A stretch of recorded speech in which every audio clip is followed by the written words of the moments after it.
ஆண்டவராகிய இயேசு கிறிஸ்துவின் இனிதான நாமத்தில் உங்கள் யாவருக்கும் அன்பின் காலை வாழ்த்துக்களை தெரிவித்துக் கொள்கிறேன். இந்த நாளிலும் கர்த்தர் உங்களோடு பேசுகிற வார்த்தை சங்கீதம் 85:12. சங்கீதம் 85:12. கர்த்தர் நன்மையானதை தருவார். கர்த்தர் நன்மையானதை தருவார். எனக்கு அருமையான சகோதரனே, சகோதரியே, இன்றைக்காவது என் வாழ்க்கையில் ஒரு நன்மை பெற்றுக்கொள்ள மாட்டேனா, நன்மை வராதா என்று சொல்லி நீங்கள் எதிர்பார்த்திருக்கலாம். உங்கள் தொழிலிலே, உங்கள் வேலையிலே, பிள்ளையுடைய காரியங்களிலே, திருமண காரியங்களிலே, வேலை வாய்ப்புகளிலே இன்றைக்காவது ஒரு நன்மை நான் பெற்றுக்கொள்ள மாட்டேனா என்று சொல்லி கலங்கி கொண்டிருக்கலாம். உங்கள் கால தேவைகளை எல்லாம் கர்த்தர் அறிந்திருக்கிறார். எனக்கு அருமையானவர்களே, கர்த்தர் நன்மையானதை தருவேன் என்று சொல்லி வாக்கு கொடுக்கிறார். திட நம்பிக்கையோடு அந்த வார்த்தையை விசுவாசியுங்கள், ஏற்றுக்கொள்ளுங்கள், அதை அறிக்கையிடுங்கள். கர்த்தர் உங்களுக்கு இந்த வார்த்தையை ஆம் என்றும் ஆமேன் என்று நிறைவேற்றுவார். யாக்கோபு 1:17 நன்மையான எந்த ஈவும் பூரணமான எந்த வரமும் பரத்திலிருந்து உண்டாகி ஜோதிகளில் பிதாவிடத்திலிருந்து வருகிறது என்று வேதம் சொல்கிறது. நமக்கு நன்மைகளை செய்கிறது நமது ஆண்டவராகிய கர்த்தர் தான். என கருமையானவர்களை சோர்ந்து போகாதீர்கள். கர்த்தர் உங்களை பலப்படுத்துகிறார், திடப்படுத்துகிறார். வேதத்தில் பார்க்கும்போது, ஆதியாகமம் 4ஆம் அதிகாரத்தில் பார்க்கும்போது, ஆபேல் காயினு கர்த்தருக்கு காணிக்கை செலுத்தும் போது ஆபேல் காணிக்கை கர்த்தர் அங்கீகரித்தார். காயினையும் அவன் காணிக்கையை அங்கீகரிக்கவில்லை. இதனால் காயின் முகம் பொறாமையினாலே எரிச்சல் படுகிறது, முகம் வேறுபடுகிறது. காயின் ஆபேலை கொலை செய்து விட்டான். கர்த்தர் காயினை நோக்கி, உன் முகநாடி வேறுபட்டது ஏன்? நன்மை செய்தால் மேன்மை இல்லையோ என்று கர்த்தர் பேசுகிறார். என கருமையானவர்களே, இந்த நாளிலும் எத்தனையோ பொறாமையின் காரியங்கள் எரிச்சலினாலே நம்முடைய வாழ்க்கையிலே தோல்விகளை சந்தித்துக் கொண்டிருக்கலாம். நம்முடைய பொறாமைகளோ எரிச்சல்களோ நமக்கு வரும் நன்மைகளை தடுத்து விடுகிறது. நம்ம வாழ்க்கையை மாற்றி விடுகிறது. கர்த்தர் இந்த நாளிலும் அதைத்தான் நாம் குறிப்பிட்டு சொல்கிறார். நம்ம அறியாமலே எத்தனை பேர் நம்ம குடும்பத்தை பார்த்து, பக்கத்து வீட்டுக்காரங்களை பார்த்து பொறாமை கொள்கிறோம், எரிச்சல் படுகிறோம். அதை கர்த்தர் அறிவுறுக்கிறார். ஹல்லேலூயா.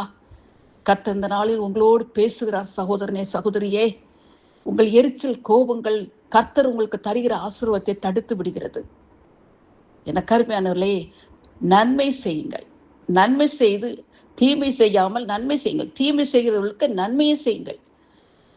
ஆதியாகமம் 50ஆம் அதிகாரம் 20ஆம் வசனத்தில் பார்க்கும் பொழுது, யாக்கோபு மரித்தவுடன் யோசேப்பின் சகோதரர்கள், இனிமேல் யோசேப்பு நம்மை பகைத்து நாம் அவனுக்கு செய்த பொல்லாப்புகளை நினைத்து நமக்கு தீமை செய்வான் என்று சொல்லி அவள் கலங்குகிறார்கள். ஆனால் யோசேப்பு அப்படி செய்யவில்லை. என கருவேளையில் அவன் சொல்லுகிறான், நீங்கள் எனக்கு தீமை செய்தீர்கள், தேவனோ இவை எல்லாவற்றையும் இப்பொழுது நடந்து வருகிறபடியே வெகு ஜனங்களை உயிரோடு காக்கும்படிக்கு அதை நன்மையாக முடிய பண்ணினார் என்று சொல்லி யோசேப்பு சொல்லுகிறார். ஆம், தேவனுடைய பிள்ளைகளாகிய நாம் யார் தீமை செய்தாலும் நாம் நன்மை செய்ய வேண்டும். தீமையை நன்மையினால் வெல்ல வேண்டும். கர்த்தர் அப்படித்தான் நம்முடைய வேத வசனங்களிலே சொல்கிறார். என கருமையானவர்களே, நம்முடைய குடும்பங்களுக்குள்ளே சகோதர சகோதரிகளும் பகை விரோதம் இருக்கலாம். நாம் அதை மன்னித்து விட வேண்டும். சமாதானமாக இருக்க வேண்டும். சங்கீதம் 37:27 சொல்கிறது, தீமையை விட்டு விலகி நன்மை செய்யுங்கள் என்று சொல்லி வேத வசனம் சொல்கிறது. ஆம், கர்த்தர் அதை தான் விரும்புகிறார். கர்த்தருடைய ஆசீர்வாதத்துக்கு நம்முடைய தீமைகள், நம்முடைய பொறாமைகள், நம்முடைய எரிச்சல்கள், கோபங்கள்லாம் தடையாக இருக்காது. அவை எல்லாவற்றையும் விட்டு விலகுங்க. கர்த்தர் உங்களை ஆசீர்வதிப்பார். சில வருடங்களுக்கு முன்பு நாங்கள் குடியிருந்த வீட்டுக்கு முன்பாக எங்களுக்கு நல்ல அறிமுகமான ஒரு சகோதரன் வந்து, நீ இந்த வீட்டில் எப்படி குடியிருக்கலாம் பார்க்கலாம், இந்த தெருவில் இல்லாதபடி உன்னை ஆக்கி விடுகிறேன் என்று சொல்லி சவால் விட்டு திட்டி விட்டு சென்று விட்டான்.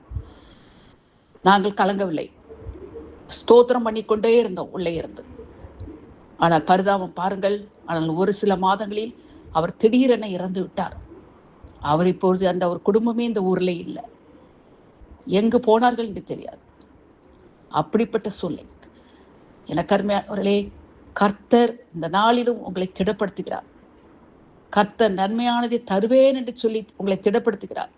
சோர்ந்து போகாதீர்கள். நன்மையான காரியங்களை செய்வது நம் கர்த்தர் ஒருவர் தான். அப்போஸ்தலர் 10:38 சொல்லப்பட்டிருக்கிறது, இயேசு கிறிஸ்து இந்த உலகத்தில் நன்மை செய்கிறவராக சுற்றித்திருந்தார். கர்த்தர் அதே தான் நம்மிடமும் எதிர்பார்க்கிறார். நாம் மற்றவர்களுக்கு தீமை இல்லாமல் நன்மையை தான் செய்ய வேண்டும். சங்கீதம் 23 சொல்லுகிற கர்த்தரை தேடுகிறவர்களுக்கோ ஒரு நன்மையும் குறைபடாது என்று சொல்லி வேதவசனம் சொல்கிறது. ஆம், உண்மைதான். எனக்கு அருமையான சகோதரனே, சகோதரியே, கர்த்தரை நாம் ஒவ்வொரு நாளும் தேடி விசுவாசித்து ஜெபிக்கும் பொழுது நம்முடைய தீமையான காரியங்களை கர்த்தர் நன்மையாக மாற்றுவார். நமக்கு விரோதமாக எழும்பும் எந்த ஆயுதமும் வாய்க்காது போகும். நமக்கு எதிரிட்டு வந்தவர்கள் ரட்சிக்கப்படுவார்கள். அவர்களுக்கு நன்மை செய்யுங்கள், சமாதானமாக இருங்கள். கர்த்தர் உங்களை ஆசீர்வதிப்பார். கர்த்தர் நன்மையானதே தந்து உங்களை பலப்படுத்தி ஆசீர்வதிப்பார். உங்கள் குடும்பங்களில் நன்மைகள் காணப்பட போகிறது. அதை பெற்றுக்கொள்ளுங்கள். கர்த்தருடைய ஆசீர்வாதம் உங்களை நிலைத்திருக்க போகிறது. நன்மையான காரியங்களை கண்டு நீங்கள் சுகித்து கர்த்தரை துதிப்பீர்கள். கர்த்தருடைய நாமத்தினாலே ஆசீர்வதிக்கிறேன். இயேசுவின் நாமத்தில் பிதாவே, ஆமென்.